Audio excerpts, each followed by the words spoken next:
नमस्कार दोस्तों, मैं हेमंत। मेरे चैनल हेमंत एलएलबी लॉ में आपका स्वागत है। दोस्तों, कई व्यूवर्स ये सोच रहे हैं कि सर ने कई दिनों से वीडियो नहीं अपलोड किया है। तो दोस्तों, किसी कारण से अपलोड नहीं किया है मैंने। आज की वीडियो में हम बात करेंगे सुप्रीम कोर्ट के ऐसे 2 जजमेंट के बारे में जिससे वह आपको बहुत ही काम आने वाली है। इन जजमेंट के माध्यम से मैं आपको 3 ऐसी बातें बताने वाला हूं जिससे आप गिरफ्तारी से बच सकते हैं, और अगर एफआईआर में आपके घर वालों के खिलाफ नाम दर्ज हो गए हैं तो उसे आप कैसे हटा सकें। और तीसरा ये है कि आपके खिलाफ एफआईआर ही दर्ज न हो अगर वह एफआईआर झूठी है तो चलिए शुरू करते हैं।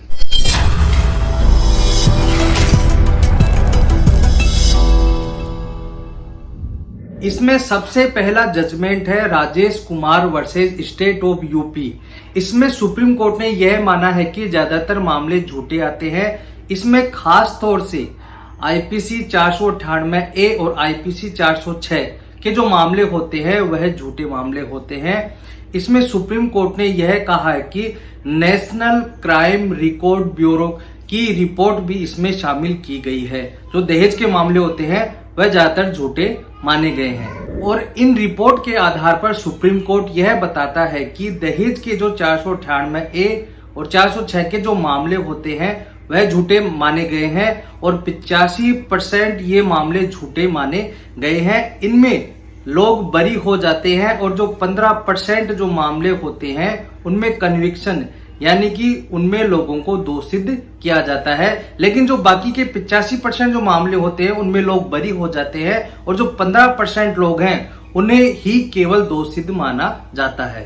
तो सुप्रीम कोर्ट ने ऐसे मामले को देखते हुए यह कहा है कि ऐसे मामलों को एफआईआर में दर्ज ही नहीं की जानी चाहिए, और प्रत्येक राज्य को यह गाइडलाइन जारी की है कि प्रत्येक वुमन सेल में यानी जो महिला जो थाना होता है उसमें यह आदेश दिया गया है कि ऐसे व्यक्ति को नियुक्त किया जाए जो पेशेंस रखता हो, जो धैर्य रखता हो, और जो दहेज के मामले होते हैं उनका सुलझारा किया जाए, उन्हें सोल्व किया जाए। ऐसे व्यक्ति को वहां पर नियुक्त किया जाना चाहिए।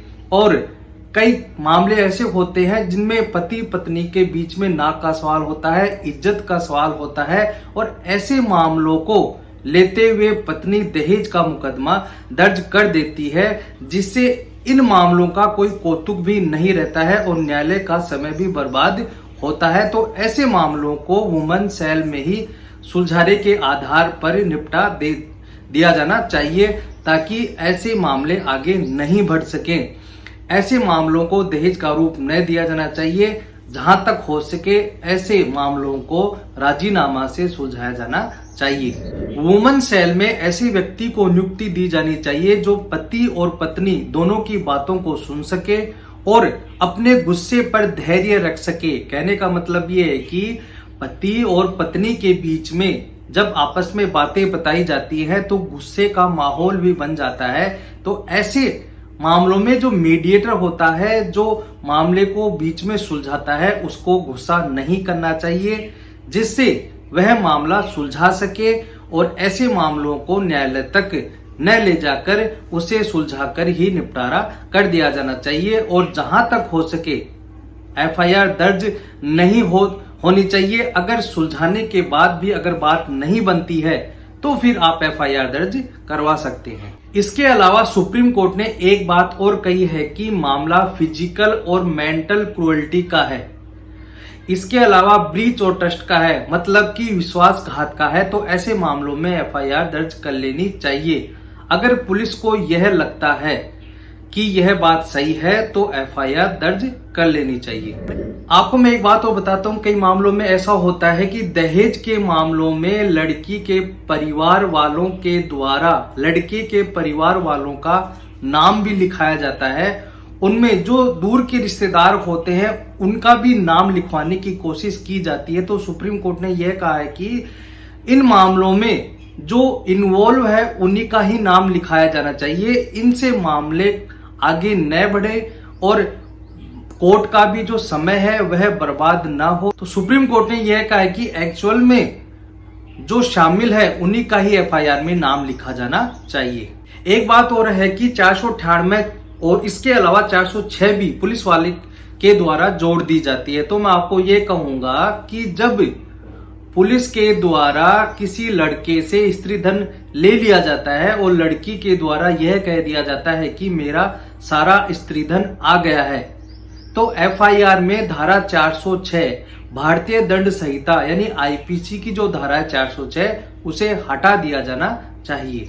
एक सुप्रीम कोर्ट का दूसरा मामला जो आपको गिरफ्तारी से बचाता है, अरनेश कुमार बनाम स्टेट ऑफ बिहार। इसमें सुप्रीम कोर्ट ने पुलिस को यह कहा है कि एक रूटीन वे में कोई भी पुलिस अधिकारी किसी व्यक्ति को गिरफ्तार नहीं कर सकता है।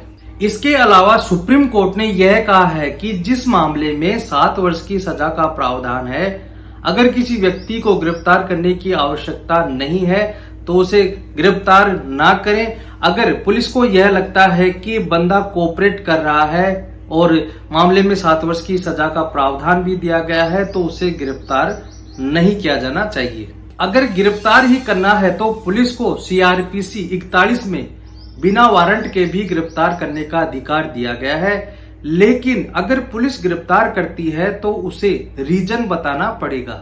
इसके अलावा अगर किसी व्यक्ति को गिरफ्तार करने की आवश्यकता ही नहीं है फिर भी जबरदस्ती अगर आप उसको गिरफ्तार करते हैं तो उस पुलिस वाले के खिलाफ डिपार्टमेंटल कार्रवाई तो की ही जाएगी, इसके खिलाफ कोर्ट ऑफ कंटेम्प्ट भी लगाया जाएगा।